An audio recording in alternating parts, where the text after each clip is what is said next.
The Interrupted Vacation and Operation Epic Fury. Dubai, the absolute jewel of the Middle East. It's a neutral, shiny billionaire playground where the police drive Bugattis, the buildings touch space, and nothing bad ever happens. Well, until the night of February 28, 2026, because while the billionaires were sleeping, the US and Israel finally pressed the big red button on Iran. President Trump went on TV to announce Operation Epic Fury, a massive joint strike aimed at toppling the Iranian regime. And Iran's response? If we go down, every US ally in the Gulf is coming with us. Suddenly, Dubai's luxury bubble violently popped.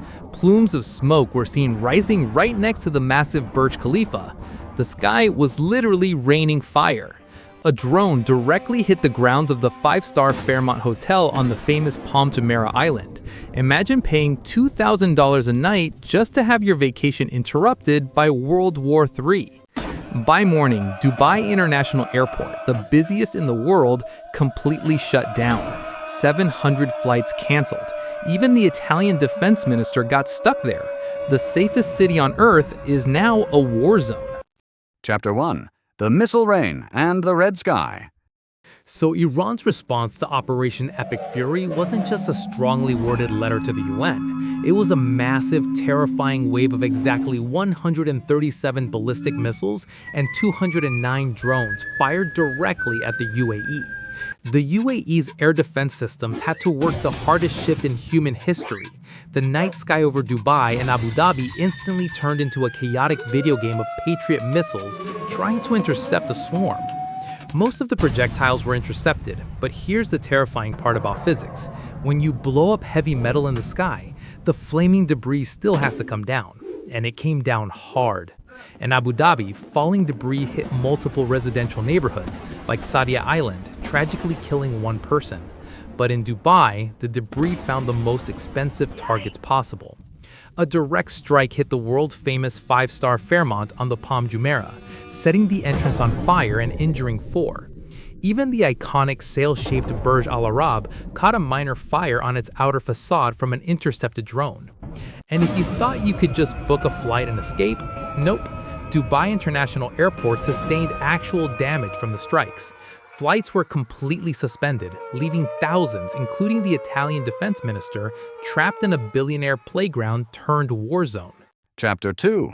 Panic at the World's Tallest Tower. At exactly 2:14 a.m., millions of phones across the UAE erupted with a deafening sound. It was an official Ministry of Interior emergency alert. Ballistic threat inbound. Seek immediate shelter. This is not a drill. Panic instantly took over. People abandoned their Lamborghinis in the middle of the Sheikh Zayed highway and ran for underground metro stations. But the absolute worst place to be during an air raid, the top of a giant 828-meter glass lightning rod, the Burj Khalifa.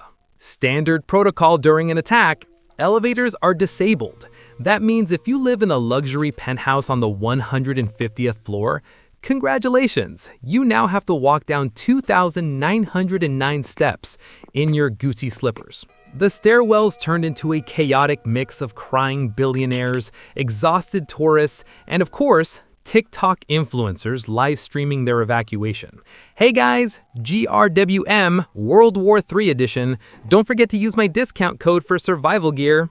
Right next door at the Dubai Mall, the biggest mall on Earth, it was a zombie apocalypse. People weren't looting Rolex watches or Chanel bags. They were stampeding the food courts for bottled water and stale croissants. Back in the hotel rooms, our internet conspiracy guy Steve finally found his calling. He grabbed his tinfoil hat, wrapped himself in a luxury hotel bathrobe, and dove straight into a marble bathtub. Survival mode activated. Chapter 3. The Sudden Economic Crash and the Gas Price Shock. So, by the morning of March 1st, 2026, the real nightmare began. And it wasn't just happening in Dubai, it was happening at your local gas station in Ohio. Remember, the Middle East produces a massive amount of the world's oil. And to get that oil out, ships have to pass through a tiny 21-mile-wide choke point called the Strait of Hormuz. As soon as the missiles started flying, Iran did exactly what they've threatened for decades. They mined the strait and sent out speedboats. Boom! 20% of the world's global oil supply instantly trapped. Global oil prices didn't just spike, they strapped on a rocket and went to Mars. Crude oil hit $150 a barrel in hours.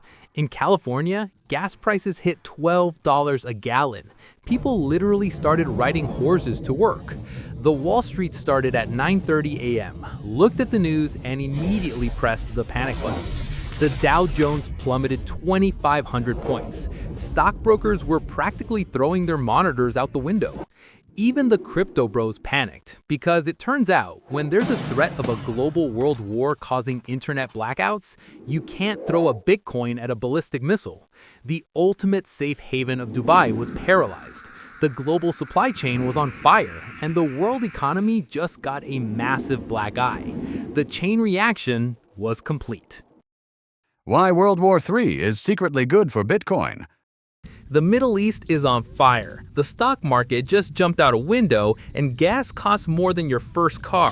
But amidst the chaos, one group is actually smiling: the crypto bros. Why? Because World War III is incredibly expensive, and when governments need billions to fund Operation Epic Fury, they don't use a piggy bank. They use the money printer. As the money printer goes brrr, inflation skyrockets and normal fiat money starts looking like one-ply toilet paper. So where do panicked billionaires hide their wealth? They dump it into the one thing the government can't print more of: Bitcoin. With global panic hitting maximum overdrive, watch the charts. Bitcoin is primed to absolutely explode next week. That is, assuming the global internet doesn't get blown up first. Good luck checking your hardware wallet in a bunker. The Helpless UN and the call for survival. As of this morning, March 1st, the fallout is entirely out of control.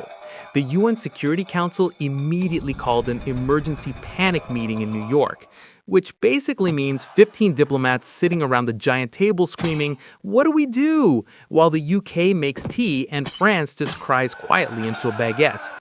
Meanwhile, foreign embassies in Dubai are telling their citizens to evacuate immediately. The only problem? The airspace is closed. So now you have tech CEOs and influencers literally Googling how to ride a camel to Oman. We are officially in uncharted territory. The billionaire playground is a war zone, your gas tank requires a second mortgage, and Steve is currently reviewing his canned beans on a scale of 1 to 10. Will this spiral into World War III, or will everyone just run out of missiles and take a nap? Hit that subscribe button and ring the bell to find out in part 2. Leave a comment below. What's your apocalyptic survival plan? See you next time, if the internet is still on.